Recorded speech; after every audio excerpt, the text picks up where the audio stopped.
News 18 Jammu. अंतर्राष्ट्रीय मंच पर पाकिस्तान को करारा जवाब देने के लिए जम्मू कश्मीर बीजेपी के वरिष्ठ नेता विक्रम सिंह रंधावा ने एस जयशंकर की प्रशंसा की है। रंधावा जी, क्या कहेंगे जो ये आज जिस तरह से मुंह की खानी पड़ी है पाकिस्तान को, क्या लगता है कि ये बाज नहीं आ रहा? देखिए, मुझे लगता है कि ये अब जग जाहिर हो चुका है कि लातों को भूत बातों से नहीं मानते हैं और पाकिस्तान को उसकी हैसियत दिखाना। वर्तमान में भारत जो नरेंद्र मोदी जी की क़यादत में सारी दुनिया में अपना लोहा मनवा चुके हैं, वो बेहतरीन तरीके से जानते हैं कि पाकिस्तान को कैसे सीधा करना है। और यूनाइटेड नेशंस के अंदर जिस तरीके से हमारे एक्सटर्नल अफेयर मिनिस्टर ने बेहतरीन तरीके से पाकिस्तान के एक्सटर्नल अफेयर मिनिस्टर को उसकी औकात दिखाई है, मुझे लगता है कि ये बड़ा अच्छा हुआ। और यकीनी तौर पर सारी दुनिया के अंदर पाकिस्तान एक मिलिटेंट स्टेट के तौर पर साबित हो चुका है। पूरी दुनिया के अंदर दहशत फैलाना और आतंकवाद फैलाना जो है वो पूरी तरीके से जो है वो जग जाहिर है। तो कहीं ना कहीं ये भारत की एक और उपलब्धि इसको माना जाएगा।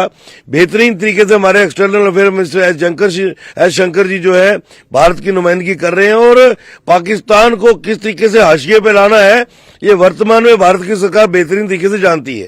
तो आपको लगता है जिस तरह से पाकिस्तान बार बार दखल देता है कश्मीर इशू पे और ऊपर से उसके अपने हालात ठीक नहीं है और यहाँ मिलिटेंसी को बढ़ावा भी बराबर दे रहा है, तो ये एक जो फर्म जिस तरह से उसके खिलाफ करारा जवाब जो दिया जाता है, तो ये कहीं ना कहीं पाकिस्तान को इससे सीख लेनी चाहिए और आगे ऐसी चीजें ना करनी चाहिए। देखिए, पाकिस्तान वो मुल्क नहीं है या पाकिस्तानी वो लोग नहीं है जो सबक सीख सके। इनको जो है वो सही तरीका जो है वो इंटरनेशनल फोरम पे नंगा करना ही है। और भारत ने जिस तरीके से पाकिस्तान को नकाबपोश किया है, ये जग जाहिर हो चुका है कि पाकिस्तान ऐसे नहीं सुधर सकता है। मुझे लगता है कि सारी दुनिया को इकट्ठा होना पड़ेगा पाकिस्तान को नक्शे से नास्तनबूद करने के लिए, अदरवाइज ये लोग सुधरने वाले हैं नहीं है। और यकीनी तौर पर नरेंद्र मोदी जी की क़यादत में जिस तरीके से भारत ने पूरी दुनिया में लोहा मनवाया है, आने वाले दिनों में पाकिस्तान को सही तरीके से भी प्रैक्टिकली भी सबक सिखाना जो है बेहतरीन तरीके से भारत सरकार को आता है।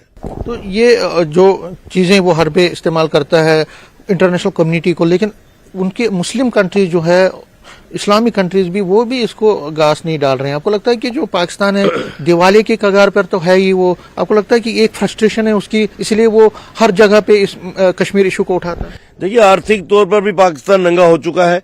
इवन तो पाकिस्तानी नागरिक जो है वो स्वयं भी मानते हैं कि एटलीस्ट कुछ नहीं तो पाकिस्तान के जो नेता हैं, नुमाइंदे हैं, उनको नरेंद्र मोदी जैसे नेता से कुछ सीखना चाहिए कि देश को कैसे खड़ा किया जाता है। और लेकिन जिस तरीके से अभी वर्तमान परिस्थितियों में नई डेवलपमेंट हुई है, G20 की नुमाइंदगी जो है भारत के हाथ में आई है, ये पाकिस्तान को एक हाशिए पे लाने का एक और तौर तरीका जो है मुझे लगता है मिल गया है।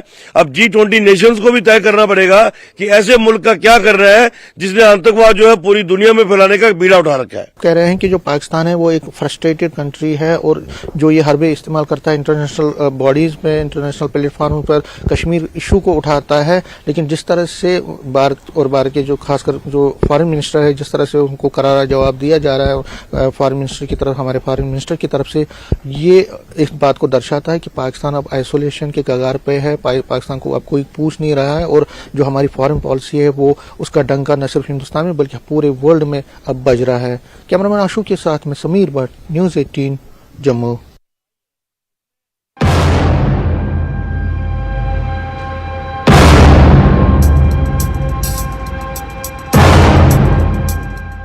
When it comes to the question of Kashmir, prove that multilateralism can succeed. Nor can hosting Osama bin Laden and attacking a neighboring parliament